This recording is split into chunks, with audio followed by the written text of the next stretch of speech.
অসাধারণ ডিজাইন এবং মিডিয়াটেক ডায়মেনসিটির মতন পাওয়ারফুল প্রসেসর থাকার পরেও ইনফিনিক্স GT20 Pro এই ফোনটা বাজেট সেরা গেমিং ফোন হতে পারলো না।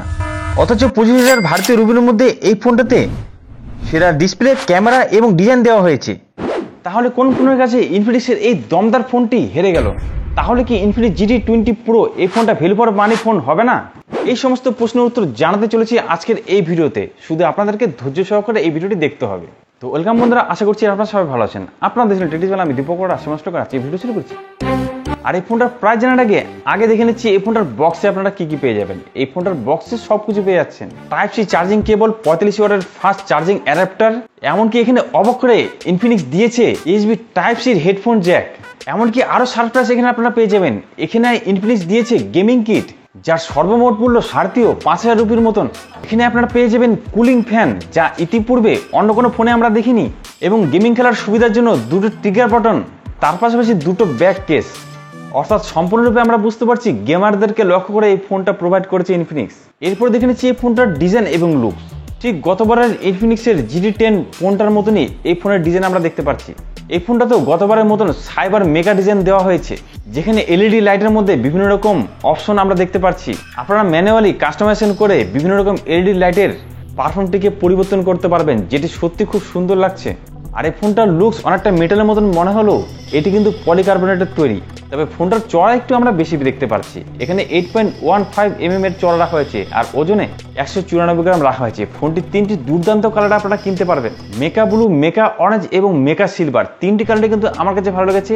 আপনার কোন কালারটি পছন্দ অবশ্যই কমেন্ট করে জানাতে পারেন। এছাড়া ধুলোবালির থেকে রক্ষা করার জন্য এই ফোনটাতে ইনফিনিক্স IP54 এর রেটিং দিয়েছে, অর্থাৎ এই ফোনটা সামান্য স্প্ল্যাশ প্রুফ এবং ডাস্ট প্রুফ। আর ফোনটার লুকস ডিজাইন যেমন সুন্দর রাখা হয়েছে, তেমনই এর ডিসপ্লেটি খুব সুন্দর রাখা হয়েছে।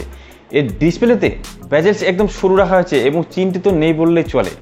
6.78 ইঞ্চির ফুল HD 144 হার্জ রিফ্রেশ রেটের অ্যামোলেড ডিসপ্লে এখানে রাখা হয়েছে, যে ডিসপ্লেতে 1300 নিটস পর্যন্ত পিক ব্রাইটনেস পেয়ে যাবেন, অর্থাৎ ভালো কোয়ালিটির ডিসপ্লে আমরা পেয়ে যাচ্ছি।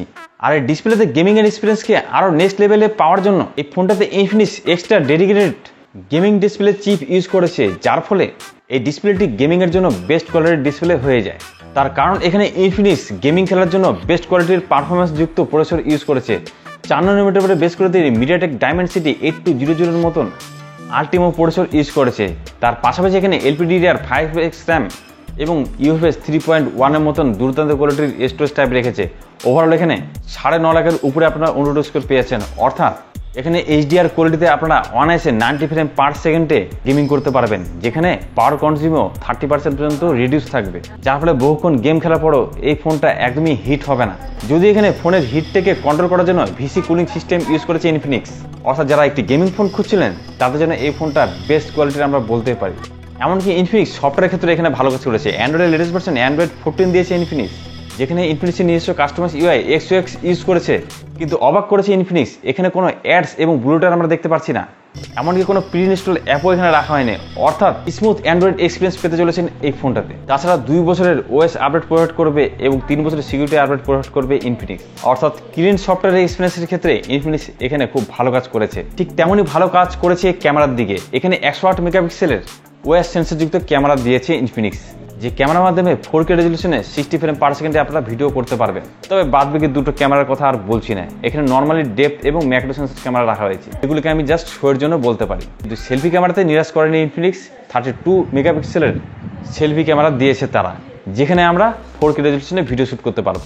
যদিও এই ফোনটাকে ক্যামেরা সেন্ট্রিক ফোন আমরা বলছি না, এটিকে একমাত্র গেমিং খেলার জন্য আপনারা নিতে পারেন। আর গেমিং খেলার জন্য ভালো কোয়ালিটির সাউন্ডও প্রোভাইড করেছে তারা। এখানে ডুয়েল স্পিকার আপনারা পেয়ে যাচ্ছেন। আর এখানে 5000 mAh এর মতন বড় ছোট ব্যাটারি পাচ্ছেন। 45 ওয়াটের চার্জিং সাপোর্টও রাখা হয়েছে, যেখানে আপনারা হাইপার চার্জিং সাপোর্ট পেয়ে যাচ্ছেন, বাইপার চার্জিং সাপোর্ট পেয়ে যাচ্ছেন। এবং এখানে চার্জিং সাপোর্টে PD30 টেকনোলজি ইউজ করেছে, অর্থাৎ পাওয়ার সাপ্লাইটাকে ইনফিনিক্স দরকার বিশেষে নিজের মতন করে কাস্টমাইজেশন করতে পারবে, যার ফলে ফোনটা আপনার ওভারহিটিং কোনো মতে হবে না।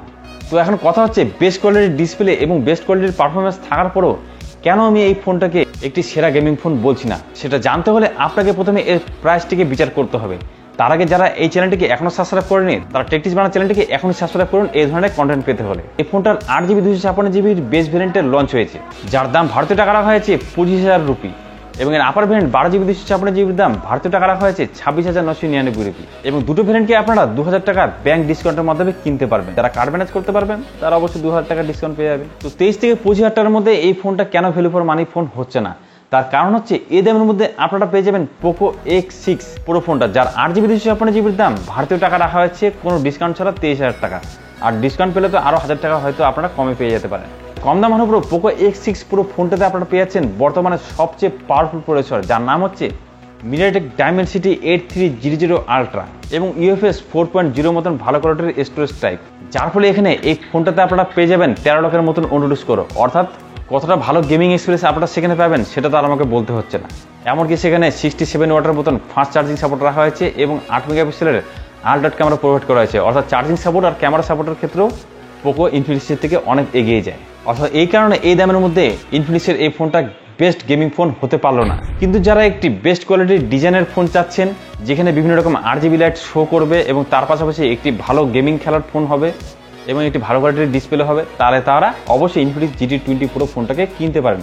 তো আপনারা কি করতে আছেন অবশ্যই আপনাদের মতামত কমেন্ট করে জানাতে পারেন। আর ভিডিওটি ভালো লাগলে এখন একটি লাইক দিয়ে যান, আর নতুনরা এই চ্যানেলটিকে এখনই অবশ্যই সাবস্ক্রাইব করে যেতে পারেন। তো আজকে ভিডিও নিচ্ছি বন্ধুরা, দেখা হবে আপনাদের সাথে নেক্সট ভিডিওতে। আজকে টাটা বাই।